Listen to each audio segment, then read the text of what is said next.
নমস্কার বন্ধুরা, আশা করি আপনারা সবাই ভালো আছেন। আজকে বানাবো সুজির ভাপা পিঠে। সুজি নিয়ে এক বাটি সুজি নিয়েছি, একটু আমুল দুধ নিয়েছি, আখের গুড় নিয়েছি, চিনি, বেকিং পাউডার, নর্মাল দুধ, নারকেল আর এলাচ।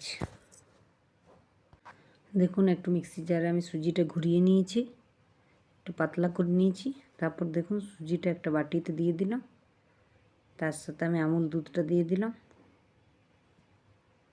আমুল দুধটা দেওয়ার পরে আমি 2 চামচ চিনি দিলাম। এটা আপনারা নাও দিতে পারেন, কিন্তু চিনি দিলে একটু স্বাদটা বেশি ভালো হয়। হালকা নুন দিলাম। নুন দেওয়ার পরে আমি নর্মাল দুধ রেখেছিলাম, না বেশি ঠান্ডা না বেশি গরম, সেটা দিয়ে মিক্স করে নেব একটু একটু দিয়ে। দেখুন পুরো দুধটাই দিয়ে দিলাম, দিয়ে পরে ভালো করে ঘুরিয়ে নেব। একদিকে ঘোরাবেন কিন্তু। দেখুন হয়ে গেছে। এটা 15 মিনিটের মতন ঢাকা দিয়ে রেখে দেব। যতক্ষণ ব্যাটারটা আমি রেস্টে রেখেছি ততক্ষণ নারকেলের পুরটা বানিয়ে নেব। সেই জন্য দেখুন একটা কড়াই নিয়েছি, আখের গুড় নিয়েছি, আপনারা চাইলে খেজুর গুড়েরও বানাতে পারেন। তারপর দেখুন নারকেলটা দিয়ে দিলাম। নারকেলটা দিয়ে আঁচটা একদম কম করে মিক্স করে যাব, যাতে গুড়টা গলে যায়। দেখুন আমি একটু দুধ দিলাম। দুধ দিলে নারকেলের স্বাদটা ভালো হয়। যদি দুধ না থাকে তো একটু হালকা জলও দিতে পারেন।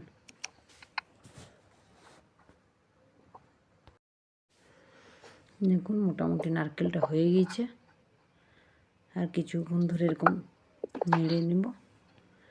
আঁচটা কিন্তু মিডিয়াম টু লোয়ে রাখবেন, না তো ধরে যেতে পারে কড়াইয়ের মধ্যে। একটু এলাচ গুঁড়ো দিয়ে দিলাম। এলাচ গুঁড়োটা দিয়ে একটু নেড়ে নেব, আর গ্যাসটা কিন্তু বন্ধ করে দেব। দেখুন পুরটা হয়ে গিয়েছে। দেখুন ব্যাটারটা আমি রেস্টে রেখেছিলাম 15 মিনিট। দেখুন কতটাই সুজিটা ফুলে গিয়েছে। এরপর আমি নেড়ে নেব।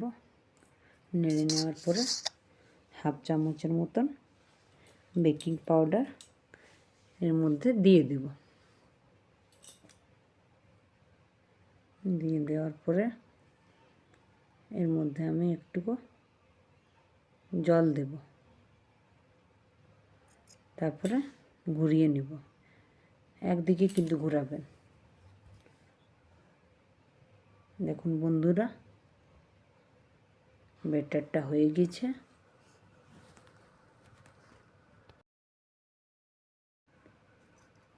এরপরে আমি বানাবো।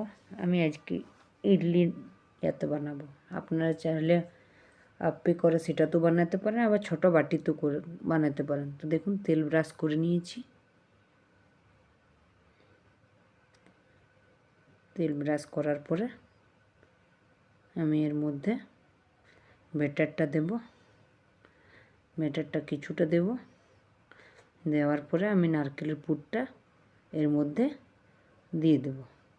দিয়ে দেওয়ার পরে আর একটু হালকা করে দিয়ে দেব, পুরোপুরি ভরবেন না।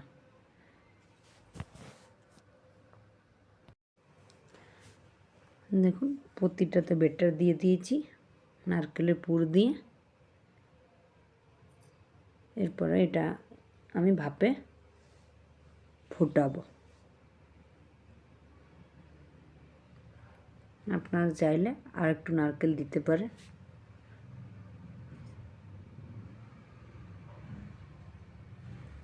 দেখুন হয়ে গেছে।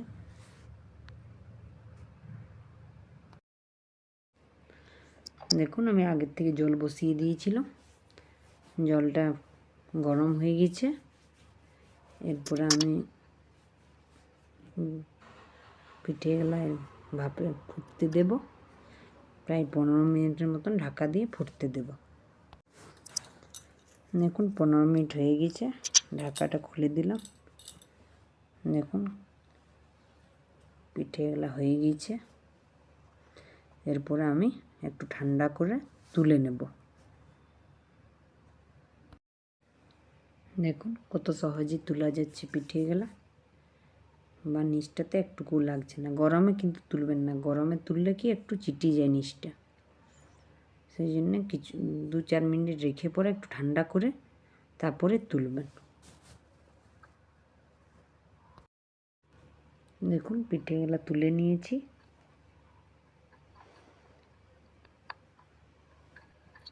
দেখুন কি সুন্দর ফুলেছে, ভেঙে দেখাচ্ছি একটা। এই দেখুন, যদি আমার পিঠেটা আপনাদের ভালো লাগে একটা লাইক করবেন, সাবস্ক্রাইব করবেন। আমার ভিডিওটা পুরো দেখার অনুরোধ রইল। আমার ভিডিওটা দেখার জন্য আপনাদেরকে অনেক অনেক ধন্যবাদ। ভালো থাকবেন।